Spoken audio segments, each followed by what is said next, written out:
Once there was a camel and a jackal. They were good friends.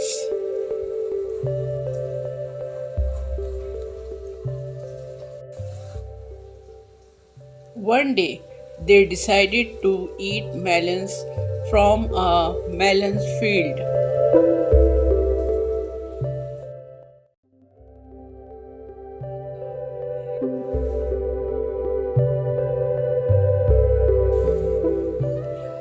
They reached in melon field and started eating melons.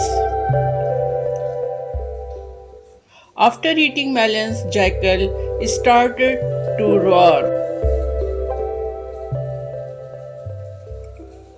At this farmer came and he beat the camel badly.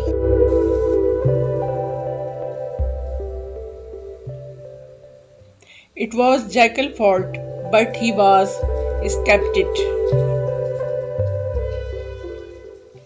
On return, the camel started swimming in river.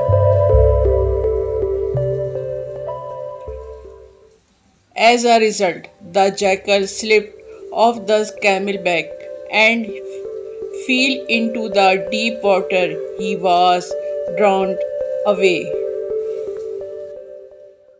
In this way, jackal realized of this mistake. Moral: tit for tat. Thank you.